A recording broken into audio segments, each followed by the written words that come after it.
歡迎收睇聰先生嘅頻道。喺開始之前，想提提你，記得撳訂閱啊，撳埋個啷啷，咁你就唔會錯過我任何更新啦。已經訂閱咗嘅網友都多啲留意下有冇被取消訂閱，當然都唔記得讚好、留言同埋分享俾你嘅朋友啦。如果想聯絡我或者支持我嘅網友，可以通過片尾嘅資料。唔阻大家太耐啦，去片。大家好，我係聰省。而家潮流興講民主，而民主呢一個詞，我相信今日連3歲小朋友都唔會覺得陌生噶啦。今日更加有好多人為咗自己向往嘅嗰種民主，而犧牲咗人哋嘅民主甚至自由，仿佛世界上每一樣嘢，只要你有決定權，有份參與其中，個世界就會突然之間變得好美好一樣。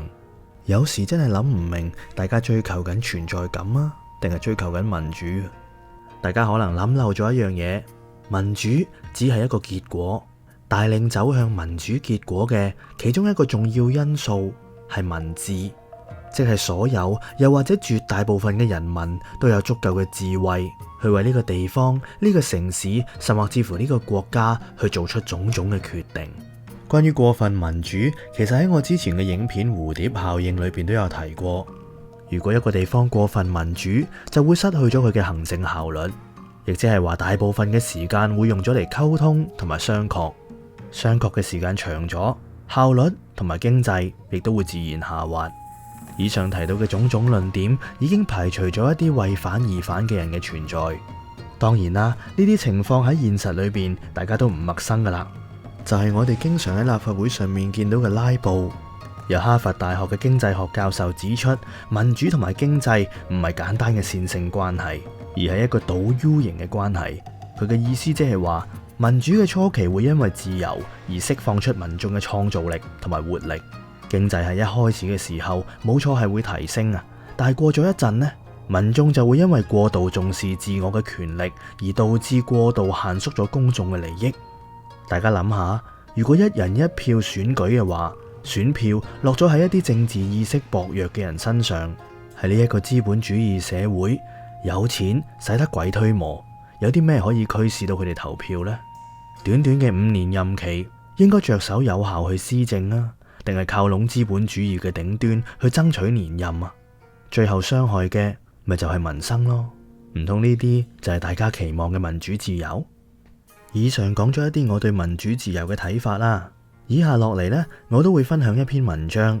呢篇文章亦都係出自香港已故才子黃霑先生嘅手筆，當年刊登喺明報嘅副刊專欄，我手寫我心。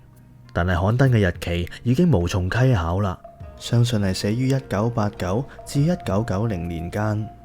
佢裏面都提及到一啲爭取民主自由嘅方式，可能同而家時下嘅年青人有少少唔同。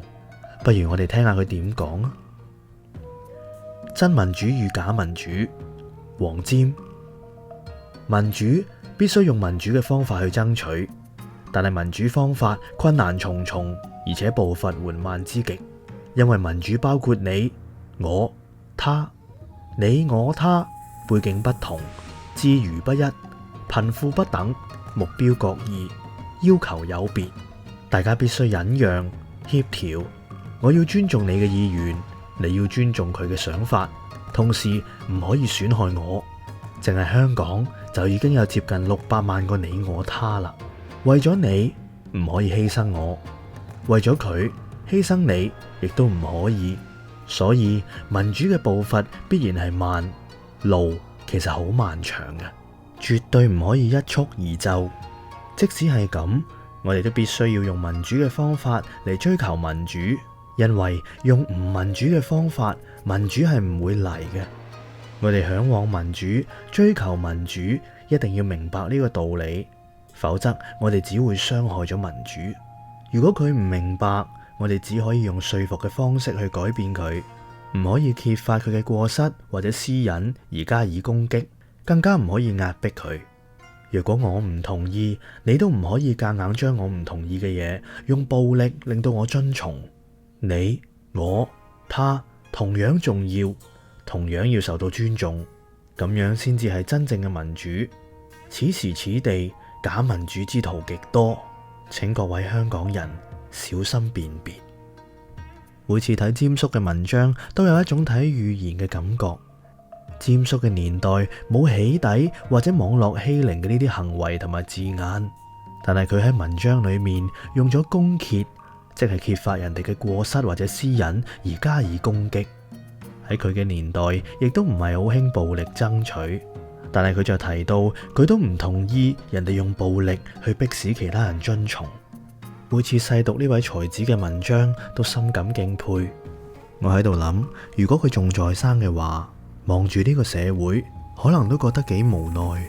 有人用獨裁爭取民主，有人用破壞嚟建設，有人用罷工去救人，有人用暴力去爭取和平，有人黑布蒙頭表示自己光明正大，有讀法律嘅人話法律守舊，有話法律守舊嘅人又唔支持立新法律去保障大家。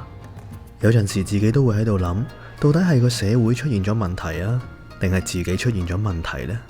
不過點都好啦，同我有住一樣信念、一樣諗法嘅人，其實你哋唔孤單噶，唔好灰心啊！